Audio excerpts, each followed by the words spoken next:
त्यानंतर सन्माननीय कुलसचिव डॉक्टर व्ही एन शिंदे सरांना विनंती करते की त्यांनी अध्यक्षीय मनोगत व्यक्त करावे. त्यांच्या हस्ते तर्कतीर्थ लक्ष्मण शास्त्री जोशी यांच्यावरील पुस्तक आधुनिक भारताचे शिल्पकार तर्कतीर्थ लक्ष्मण शास्त्री जोशी या पुस्तकाचं प्रकाशन झालं. ते आदरणीय श्री राजमोहनजी गांधी MRA सेंटरचे संचालक माननीय सिद्धार्थजी. खरं सांगायचं तर ज्यांच्यामुळे हे पुस्तक झालं असं मी म्हणतो ते आचार्य डॉक्टर सुनील कुमार लवटे सर, त्यानंतर प्रकाश पवार सर, व्यासपीठावर उपस्थित टापरे सर, समोर उपस्थितांमध्ये Shriyut Balchandra Mone sir, Shriyut Ravindra Godraj sir, CM Gaikwad sir, Prabhakar Vartak sir, इतर सर्व शिक्षक वर्ग आणि विद्यार्थी बंधू आणि भगिनी. लवटे सरांनी प्रकाश पवार सरांनी माझ्याबद्दल बरंच काही बोलले की मी या पुस्तक जे आहे ते जसं काही माझ्यामुळेच. तिथं ती खुर्ची आहे, त्या खुर्चीमध्ये बसलेलो आहे आणि माझ्या आयुष्यामध्ये मला एक गोष्ट खूप चांगली मिळालेली आहे जी या थोर मोठ्या लोकांच्या बाबतीत घडते तशीच माझ्या बाबतीत घडत असते. अधूनमधून ज्या ज्या ठिकाणी गर्वाची थोडीशी माझ्याकडे बाधा यायला सुरुवात होते त्यावेळेस मला जमिनीवर आणणारी काहीतरी घटना घडते आणि त्यामुळे माझे पाय जमिनीवर राहतात आणि आपण त्या खुर्चीत बसलोय तर काहीतरी चांगलं काम करायचं असतं. एवढी जाणीव मला या थोरा मोठ्यांच्या शिकवणीतून जी मिळालेली आहे त्याच्यानुसार मी माझं कर्तव्य पार पडत असतो, त्याच्या पलीकडे काहीही नाही. त्यामुळं या दोघांनी जे सांगितलं ते खरंच काही मनावर घेऊ नका की मी त्याच्यामध्ये खूप खूप खूप काही केलंय. सहज झालेल्या या सगळ्या गोष्टी. माझ्याबद्दल जर ही मंडळी एवढं कौतुक करत असतील तर तर्कतीर्थ लक्ष्मण शास्त्री जोशी यांच्या साहित्यावर 18 खंडांची निर्मिती होऊ शकते आणि ज्याच्यातून महाराष्ट्राची सांस्कृतिक साहित्यिक चळवळ जणू काही त्यांनी लीड केली, जिचं नेतृत्व केलं असं म्हणता येईल. असं अतुलनीय कार्य करणाऱ्या लक्ष्मण शास्त्री जोशी यांचं कुठल्या शब्दात आपण कौतुक करायचं, त्यांच्याकडे कुठल्या पद्धतीने बघायचं. माझ्या दृष्टीनं जरी ज्यावेळेस त्यांच्या साहित्याचं फक्त असं हे 18 खंड मी बघतो त्यावेळेस एका जन्मात हे काम होईल असं मला कधीच वाटत नाही. कारण ते फक्त वाचून लिहिलेलं नाहीये, उतरवलेलं नाहीये, त्याच्या पाठीमागे फार मोठं चिंतन आहे. मी तर्कतीर्थ लक्ष्मण शास्त्री जोशी यांचं समग्र साहित्य वाचलंय किंवा त्याच्यातले काही खंड वाचलेत, मनापासून वाचलेत, त्याच्यावरच खूप मोठं अध्ययन केले असं बिलकुल माझा दावा नाही. पण या कार्यशाळेच्या निमित्तानं मी थोडा जास्त ओढला गेलो. त्याच्या अगोदर वरवरचं वाचन होतं, नव्हतं अशातला भाग नाही. पण त्यावेळेस माझ्या असं लक्षात यायला लागलं की हे फक्त लेखन नाहीये तर चिंतन उतरलेलं आहे. विषयाची माहिती उतरवणं ही एक वेगळी गोष्ट असते आणि त्याचं चिंतन उतरवणं ही एक वेगळी गोष्ट असते. दुसरी गोष्ट त्याच्यातून तर्कतीर्थ लक्ष्मण शास्त्री जोशी हे घडत गेले हेही मला जाणवलं. घडत कसे गेले तर त्यांनी ठिकठिकाणी त्यांची विचारांची जी एक विचारधारा, अमुक एका विचारधारेची असं आपण म्हणत असतो, त्या विचारधारेमध्ये त्या वेळेस त्यांनी बदल स्वीकारले. बदल स्वीकारणं हे चिंतनाचं अधिष्ठान फार बळकट असण्याचं लक्षण असतं. कारण मी 8 शब्दांचा मंत्र सांगत असतो, वाचनापासून व्यक्तिमत्व विकासापर्यंत जायचं असेल तर वाचन असलं पाहिजे. वाचनाच्या बरोबर ते स्मरणात ठेवलं पाहिजे. म्हणजे स्मरणात काय ठेवायचं आणि काय नाही हे पहिल्यांदा आपल्याला शोधायला लागतं. म्हणून वाचन, त्याच्यानंतर वेचन म्हणतो, म्हणजे वेचायचे, त्यातले चांगले विचार वेचायचे. त्यानंतर त्यांची साठवण करण्यासाठी सगळ्या जगात आपल्या त्या शिवाजी विद्यापीठाच्या कार्यक्षेत्रातले सगळे कॉम्प्युटर गोळा केले तर त्यांची जेवढी मेमरी आहे त्याच्यापेक्षा जास्त मेमरी प्रत्येकाच्या डोक्यात आहे. त्याच्यामध्ये साठवण, नंतर त्याची आठवण, वाचन, वेचन, साठवण, आठवणानंतर पुढचा टप्पा येतो चिंतन. आणि चिंतन ज्यावेळेस सुरू होतं त्यावेळेस आपले विचार तयार व्हायला सुरुवात होते, विचाराबरोबर आपलं आचरण बदलत असतं. आणि ह्या सगळ्या सीमा, सगळे टप्पे जे ते टप्पे पार करून त्याच्यानंतर झालेलं लेखन जे आहे ते तर्कतीर्थ लक्ष्मण शास्त्री जोशी यांचं आहे. आणि त्याच्यामुळं त्यांच्यामध्ये बदल स्वीकारण्याची ताकद होती, म्हणून त्यांच्याकडे वैज्ञानिक दृष्टिकोन होता, विवेकीपणा होता. जी गोष्ट चुकीची आहे ते चुकीचं म्हणण्याचं धाडस होतं, मात्र ते आपला मूळ बेस धर्म सोडा किंवा सोडायच्या भानगडीत ते कधी पडले नाही. तर उलट असं जे धर्मात कुठे त्याच्यासाठी तरतूद आहे हे शोधून काढून अशा पद्धतीचं विवाहाचं पौरोहित्य सुद्धा ते करतात. त्यामुळं यांच्या कार्याकडे आपण कुठल्या अंगाने बघायचं, त्यांचं कौतुक आपण किती करायला पाहिजे. बरं, हे त्यांचं झालं. त्यांचं समग्र साहित्य कुठं कुठं विखुरलेलं आहे ते सगळं जमा करायचं, जमा करून त्याचे 18 खंड प्रकाशित करायचे आणि ते काय काय करतात ते मला कळायचं, कारण ते जिथून काम करून घेत होते तिथे माझं एक पुस्तक अडकलेलं होतं. त्यामुळे मला माहित असायचं की लवटे सरांची काय धडपड चाललेली. तर एवढ्या कमी कालावधीमध्ये 18 खंडामध्ये प्रकाशित करता येईल इतकं तर्कतीर्थ लक्ष्मण शास्त्री जोशी यांचं महाराष्ट्रभर जागोजागी विखुरलेलं साहित्य जमा करणं आणि त्याचं प्रकाशन घडवून आणणं, ह्या कार्याबद्दल लवटे सरांचं कौतुक आपण किती करायला पाहिजे. या खंड प्रकाशित झाले वगैरे हा एक टप्पा झाला. त्याच्यानंतर विद्यापीठातच त्याचं कोल्हापूरचं आपण प्रकाशन केलं. त्यानंतर शिर्के सरांचं त्यांनी स्वतः पुस्तक वगैरे काही प्रकाशित केलेलं नाही, पण ते अतिशय उत्तम वाचक आहेत. वाचन संस्कृती पुढे नेणारे असे ते कुलगुरू होते.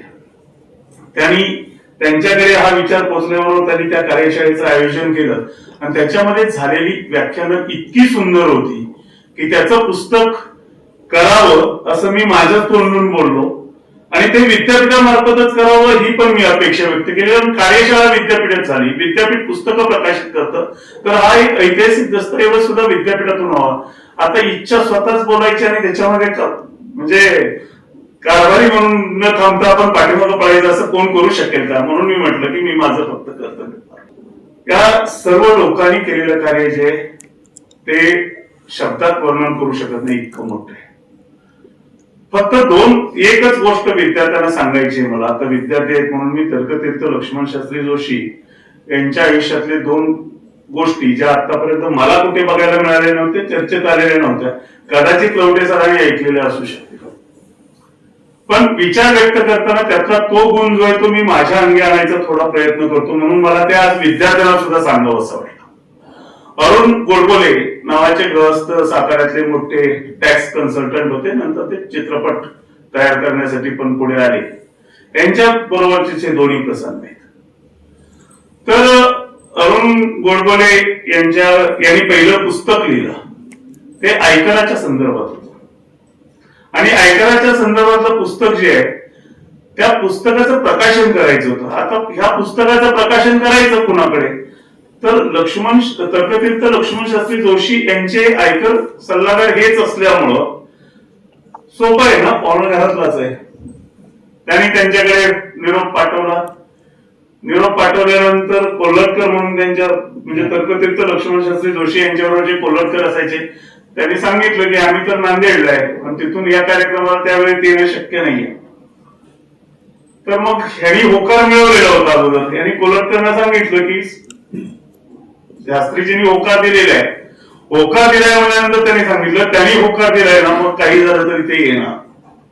आणि नांदेडवरून पहाटे निघून ते साताऱ्यात आले आणि साताऱ्यात आल्यानंतर त्या पुस्तकाचं प्रकाशन केलं आणि प्रकाशन केल्यानंतर कर पद्धती कौटिल्यापासून आधुनिक अर्थशास्त्रातले कर पद्धती कशा आहेत आणि त्याचे पॅटर्न जे दिलेले आहेत, आता त्याचं नाव मला संदर्भाला फक्त बघावं लागेल, ऍडम स्मिथ याच्या कर पद्धतीपर्यंत सगळ्या गोष्टीचं विश्लेषण त्यांनी केलं.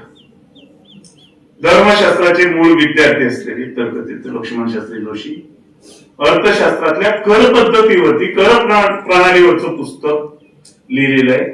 ज्या पुस्तकाची प्रत त्यांना त्या वेळेस मिळू शकलेली नव्हती, अचानकच तिथं आल्यानंतर मिळाली, पण त्याच्यामध्ये कर पद्धती कशी कौटिल्याच्या पद्धतीपासून ते ऍडम स्मिथनं वर्णन केलेल्या पद्धतीपर्यंत सगळ्या गोष्टीचं विश्लेषण अर्ध्या पाऊण तासामध्ये करतात. किती अभ्यास असेल आणि ह्याचा किती वापर केला जात असेल हे आपण लक्षात घेतलं पाहिजे. दुसरा प्रसंग आणखी त्यांच्याच बरोबरचा आहे, पण आणखी वेगळा आहे. अरुण गोडबोले नंतर पैसे जास्त आले की आपण कुठेतरी वेगळीकडे गुंतवायचा प्रयत्न करतो. चित्रपट हे त्यावेळेसचं ग्लॅमर होतं आणि 86-87 सालची घटना आहे. तर त्यांनी कशासाठी, प्रेमासाठी हा चित्रपट काढला, ज्याच्यामध्ये रमेश देव, अजिंक्य देवचं लॉन्चिंग होतं, परत बाकीचे सगळे हिरो हिरोईन होते, निवेदिता जोशी होत्या सगळ्यात महत्वाचं म्हणजे, त्या सगळ्यांचा तो चित्रपट काढला. घरातल्यांचा विरोध होता चित्रपट काढायला. त्याचा प्रीमियर, आता पिक्चर पूर्ण झाला, त्याचा प्रीमियर ठेवला आणि प्रीमियर ठेवल्यानंतर वडिलांनी सांगितलं, मी तुला काढू नको म्हणत होतो, तू काढलायस. आता तो चित्रपट खूप चांगला आहे, मी पण बघितलेला आहे आणि तू काढलायस पिक्चर, आम्ही त्या पिक्चरकडे येणार सुद्धा नाही. आता वडील नाही म्हटल्यानंतर पोराच्या कार्याचं किती कौतुक असलं तरी त्या काळात ते आई काही पिक्चरला आईने पण नकार दिला. आता प्रीमियरला सगळे कलाकार बोलावले, घरातलेच कुणी येणार नाहीत म्हणजे मग इथं बोलवायचं कुणाला. शेवटी परत तर्कतीर्थ लक्ष्मण शास्त्री जोशी यांना फोन केला, आपण या का? आणि हे म्हणले येतो, फक्त माझी एक अट आहे म्हणजे, आणि हा भाग महत्वाचा आहे विद्यार्थ्यांसाठी. आता तू मला चित्रपटाच्या प्रीमियरला बोलवायला लागलायस म्हणजे, तिथं काहीतरी बोलायला सांगणार म्हणले, आणि मी तिथं बोलायचं म्हणजे मला चित्रपट बघितला पाहिजे म्हणजे. तर्कतीर्थ लक्ष्मण शास्त्री जोशी दुपारी 2:30च्या आत त्या थिएटरला गेले, संपूर्ण चित्रपट बघितला. चित्रपट बघितल्यानंतर पुन्हा बाहेर चहापान वगैरे झालं, त्यानंतर कार्यक्रम सुरू झाला. त्या कार्यक्रमामध्ये कलेची, कला निर्माण कशा झाल्या, कला कशासाठी आहे आणि कुठलीही कलाकृती निर्माण करणारा हा विश्वकर्म्याच कार्य कसं करत असतो, काही काळ का होईना संपूर्ण जगाला भ्रमित करून एका वेगळ्या दुनियेत नेऊन त्याची दुःख कशी विसरायला भाग पाडतो, याच्यावरती अर्ध्या तासाचं अतिशय सुंदर व्याख्यान दिलं. याच्यामध्ये सगळ्या कलाकारांना पहिला शॉक होता की शास्त्रीजी या चित्रपटाच्या प्रीमियरला कसे आहे, आणि दुसरा शॉक असा होता की चित्रपटाबद्दलची इतकी जाणकार असते. आपण काय करतो,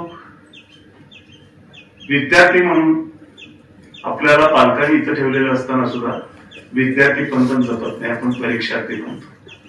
मित्र, या मोठ्या लोकांच्याकडे बघून आपण काहीतरी शिकलं पाहिजे.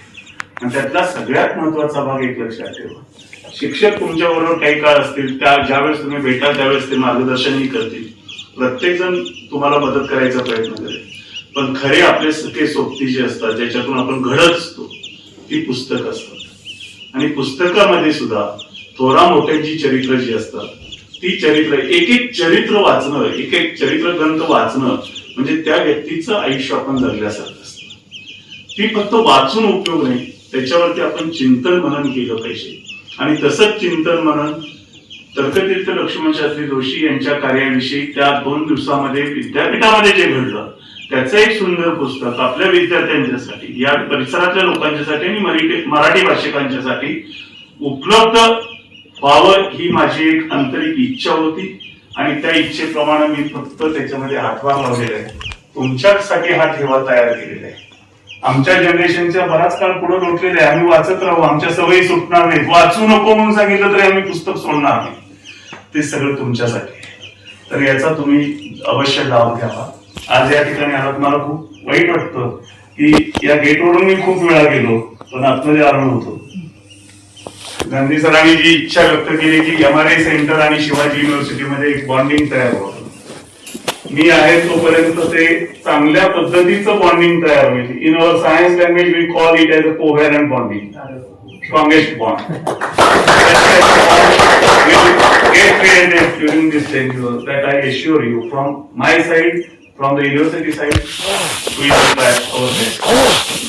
ते होईल. आणि मी सुद्धा इकडे आल्यानंतर सिद्धार्थजी, नंतर आपले वर्तकजी यांच्या संपर्कात राहून, थेट संपर्क नाही झाला तर लवटे सरांचा वशिला लावून या ठिकाणी यायचा प्रयत्न करेन. कारण जे जे चांगलं असतं ते बघायला मला निश्चितच आवडतं. इथं आल्यानंतर सुद्धा माझी नजर एक शोधत होती, इथं फॉरेन स्पीसीज किती लावलेले आहेत. कारण निसर्गाचा कन्सर्न माझ्यासाठी खूप एक अंतकरणातला हळवा कोपरा झालाय. कारण 2600 सालानंतर पृथ्वीवर माणूस जो विध्वंस करतोय त्याच्यातून मनुष्य प्रजाती टिकेल असं चित्र नाही, असं मी नाही, स्टीफन हॉकिंग यांनी सांगितलेलं आहे. म्हणून मी इथे बघत होतो. पण इथला निसर्ग अतिशय सुंदर पद्धतीने जपलेला आहे. त्यामुळं इथं येणं माझ्यासाठी एक आनंदाचं कारण असेल. मी अवश्य पर्सनली, व्यक्ती म्हणून सुद्धा इथं पुन्हा भेट देईन. या अतिशय सुंदर देखण्या कार्यक्रमामध्ये मला अध्यक्ष होण्याची संधी मिळाली हे मी माझं भाग्य समजतो. ही संधी दिल्याबद्दल खरं सांगायचं झालं तर MRI सेंटरची सर्व मंडळी आणि प्राचार्य सुनील कुमार लवटे सर, डॉक्टर प्रकाश पवार सर यांचेही मी मनपूर्वक आभार मानतो. आपणा सर्वांचेही मनपूर्वक आभार मानून मी थांबतो. जय हिंद, जय महाराष्ट्र.